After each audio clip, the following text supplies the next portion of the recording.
Selamat sore teman-teman semua. Perkenalkan nama saya Nuryati dari Klaten. Saya ada di semester 3 Prodi PGSD 1 in Service dari UPBJ Surakarta.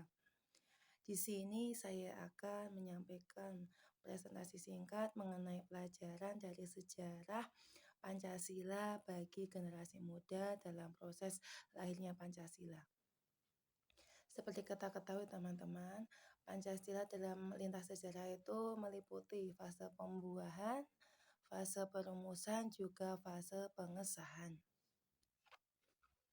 Yang mana fase pembuahan merupakan ideologi awal sejak era Perhimpunan Indonesia pada tahun 1924 hingga Sumpah Pemuda pada tahun 1928 yang menumbuhkan semangat kebangsaan. Fase perumusan, yaitu dalam sidang BPUPK yang dimulai pada tanggal 29 Mei hingga 1 Juni 1945, di mana gagasan Pancasila dicetuskan oleh Soekarno. Fase yang ketiga yaitu fase pengesahan, dimulai dengan Piagam Jakarta pada tanggal 22 Juni 1945 dan puncaknya pada sidang PPKI tanggal 18 Agustus 1945 yang mengesahkan Undang-Undang 1945. Selanjutnya kita akan membahas tentang sidang BPUPK, yang mana BPUPK merupakan badan penyelidik usaha persiapan kemerdekaan. Sejarah Pancasila dapat dimulai dari titik pijak terbentuknya BPUPK. Sidang yang pertama BPUPK dilaksanakan pada tanggal 29 Mei 1945 hingga 1 Juni 1945. Fokus utama pembahasan mengenai dasar negara. Pidato penting yang disampaikan oleh Muhammad Yamin, Mr. Supomo, dan I.R. Soekarno yang memperkenalkan konsep-konsep awal dasar negara. Sidang kedua ini berlangsung dari tanggal 10 hingga 17 Juni 1945 dengan agenda utama pembahasan rancangan Undang-Undang Dasar, termasuk pembukaan Undang-Undang Dasar dan pernyataan kemerdekaan.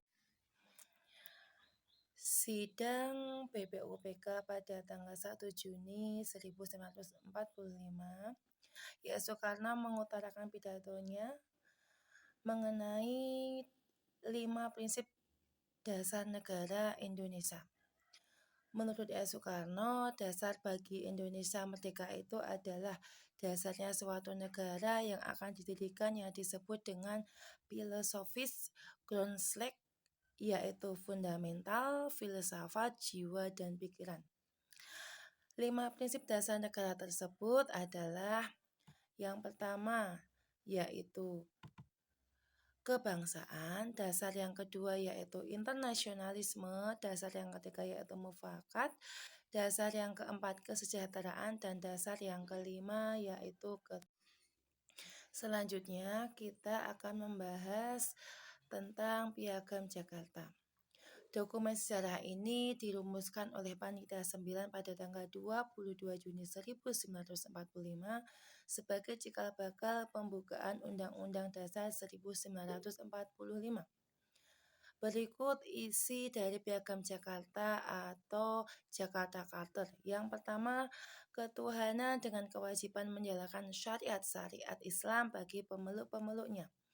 2. Kemanusiaan yang adil dan beradab. 3. Persatuan Indonesia. 4. Kerakyatan yang dipimpin oleh hikmat dalam permusyawaratan perwakilan. Dan yang kelima, keadilan sosial bagi seluruh rakyat Indonesia.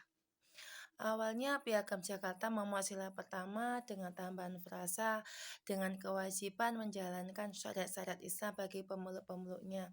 Namun frase ini kemudian diubah untuk menjaga persatuan bangsa dan mengakomodasikan keberagaman.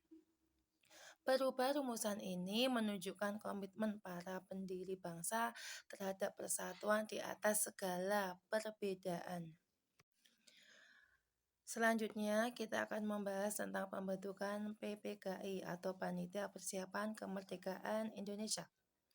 Proses perumusan dasar PPKI pada tanggal 18 Agustus 1945 telah menghasilkan dan mengesahkan Undang-Undang Dasar Negara Republik Indonesia beserta pembukaan Undang-Undang Dasar Negara Republik Indonesia dengan mengubah Piagam Jakarta dan Rancangan Hukum Dasar yang menjadikan rumusan sila-sila Pancasila dalam Undang-Undang 1945 sebagai berikut.